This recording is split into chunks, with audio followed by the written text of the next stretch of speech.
I would love to listen to Dave Rubin explain to me what he knows about Italy. I think Dave Rubin is a fascinating person. He's a fascinating mind. To your glee, I would imagine, Brandon, Dave Rubin begins this clip with an Italian accent. Trigger warning, Yes. Anti-Italian discrimination. So yes, understand, Matt Binder, I understand if you need to walk out of the room as our Italian-American representative, but... Mamma mia. Oh, wow. I guess you're complicit. Yeah. You're complicit. Yeah, traitor, Binder. Rubin has a take on far-right fascist Giorgia Meloni's victory in Italy. And what do you know has to do with wokeness and gender politics, because he has to maintain some sort of goodwill with his audience now that they understand that he is gay. So he has gone full court press, throwing trans people under the bus. I love it. It's just so good. She's telling the truth. You know what I'm saying? Oh my God. You get it? So here is a Western democracy. Now, a lot of this stuff has been happening in some of the... I'm sorry. We need to go back and do that again. Go to the beginning. Mamma mia. So this is a Western democracy. You know, he understands the art of a smooth transition. Let's just... I need to witness that again. I love it. It's just so good. She's telling the truth. You know what I'm saying? Guys, you get it? You get it? So here is a Western democracy. Now, a lot of this stuff has been happening in some of the Eastern countries in Europe, Eastern European countries, but here's a Western European democracy that has had enough of the wokeness. It has had enough of collectivism. It has had enough of people being defined by their gender or their other immutable characteristics. It's had enough of you saying that your kids are born boys, but they're actually girls. The assault on religion. That isn't happening anywhere. The idea that the Democratic Party or someone saying, hey, that child you think is a boy, actually a girl now by the new rules. Check the new executive order by Joe Brandon.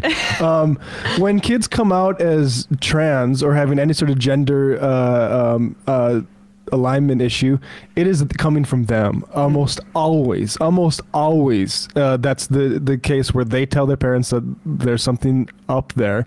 It's not parents indoctrinating their kids, or even worse, a Democratic Party. And Dave Rubin just has had 2 children, and I know it was by surrogate, but say he did not have the financial resources to have a child by surrogate, or 2 children by that matter, and he was living in Italy. Say his name was Dave Rubin. If Giorgia Meloni gets her way, she has decided that she is going to outlaw adoption by gay couples, saying that having a mother and father is what is best for having children. So, oh my God, I dropped my pizza on the floor, and now a gay marriage is outlawed. That is how Dave Rubin, if he were an Italian conservative commentator, would be acting. We're going to get demonetized. I want to distance myself from this episode specifically. I'm going to disavow everything that's been said so far and everything that will be said after. It's a great point, though, even if it was racistly delivered, Emma. Because like either he has to be like just doing this for money and lying, because or you'd have to be incredibly stupid to not realize, as you're like going through the list of things that you think are anti-woke, that like on that list for most people who aren't gay is like, well, what if my little boy tells me he's attracted to little boys? I don't think that most people are going to like stop where he stops, which is that like just trans people. Like most people who aren't also like, implicating themselves because they are gay are going to be like, well, I don't want my, who believe all these other things are going to say like, well, I don't want my child to be gay either. And so we need to bring back conversion and ban gay marriage. And like, because that's a big part of their moral panic, that like gay people are going to adopt kids, turn them gay. That's how they, they can't reproduce, quote unquote, naturally. Yeah. Okay. So now that we got that out of the way, point being, though, this is like how depraved this guy is. This is what she supports, and he's supporting her despite being a gay man. All right, we're going to run it back from the beginning. Okay, yes, go, Bradley, do it. I love it. It's just so good. She's telling the truth. You know what I'm saying? Guys, you get it? You get it? So here is a Western democracy.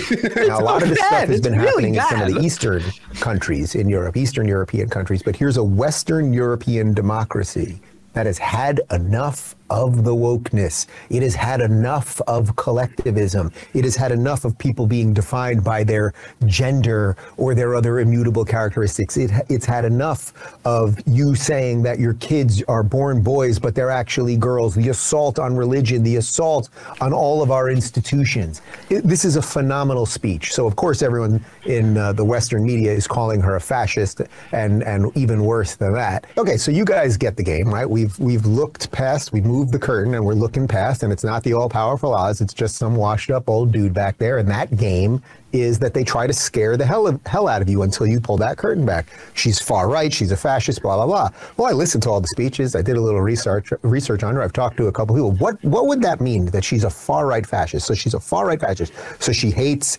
immigrants or something like that? No, she actually wants borders. We had an orange man who wanted borders, and they said he was a fascist. Talk about gay people. What is a fascist? Well, a fascist, of course, is someone who wants corporate power to be completely aligned with political power. But that's the reverse of what she was saying in that speech. What she was saying in that speech is, it's up to you. It's your life. You shouldn't become just the ultimate consumer of all of the things that the big government corporate monster wants you to be, right? What is fascism? It wields the state's political power on all private and public institutions, right? That's what it does. She's trying to separate those things. But the media is showing you the cards, and the cards are, she is a far-right fascist. They never tell you what actually that means. It just sounds scary enough. My God, pause Mussolini, I will, Hitler, somebody do something. Yeah, Hitler.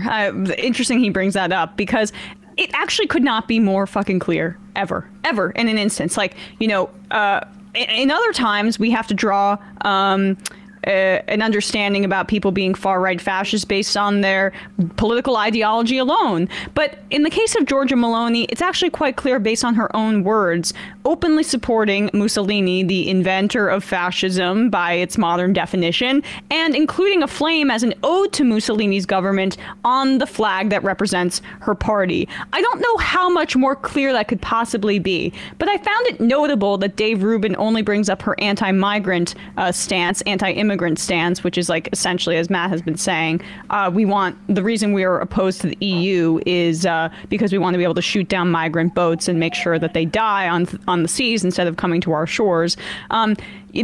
He doesn't bring up the fact that I just brought up, that she also, what was integral to her campaign was anti-gay rhetoric. And her and Jimmy Dore in the clip that we played, earlier, are relying on such a narrow definition of fascism that it completely whitewashes everything that it involves in it. No, it's not just the economic hammer that's brought down on people based on state merging with corporate powers together. It also is about the repression of certain minority groups, one of which he completely did not include in his definition there. Well, the definition of fascism, especially because neo-fascism incorporates things from classical fascism, and also it knows not to identify itself as fascism in modern discourse, public discourse usually, it becomes more difficult to pin it down. That's why we should be training people to identify fascism, and not training people that if somebody doesn't literally tattoo a swastika on their forehead, that they just can't be a fascist. But all that aside, these people are, a lot of times championing Ron DeSantis, who, even if Giorgia Meloni is not trying to combine corporate and state power into one, certainly they were on DeSantis's side when he was trying to put the state thumb on Disney for having too woke content. Is that still happening? Are people still mad that Minnie is wearing pantsuits now? Because it's not as though they are against the very idea of the state being used towards censorship of corporations or censorship of media. It just has to be censorship of things that they don't like, which it usually includes LGBTQ material, or in the case of Dave Rubin, just the T material, because he happens to be the G.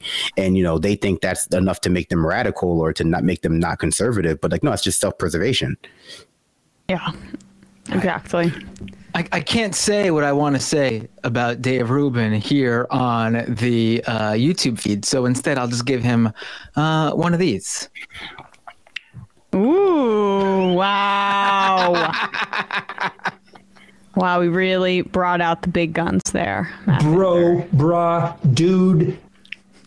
I like how much of our modern news, because it's not just like people pretending that there's no way or no one who can explain fascism or neo-fascism to them as like a defense against like, you know, having to address the fact that she's a fascist. But that was like the classic trick in like pretending that you know what a neoliberal was. That's still, they're not like huge books on it. Like we very heavily, I think, allowed for anti-intellectualism to just be you know, a damn wall against any kind of legitimate criticism. As long as someone was like neoliberal, no one could present me a coherent definition of that right on the spot right now. Right. Well, I mean, communication is impossible unless you share terminology, and that's why like the right is so bent on, you know, obscuring and being pedantic. I mean, you see this with like even climate change and global warming. Which is it? You know, that sort of stuff. But fascism, like here's a definition from Robert Paxton, who is not like the most leftist or liberal writer. I mean, maybe liberal. But The Anatomy of Fascism, and the Marxists have their own definition that it's sort of like shock troops of financial capitalism and distress. But this is another good definition. I think people can judge for themselves.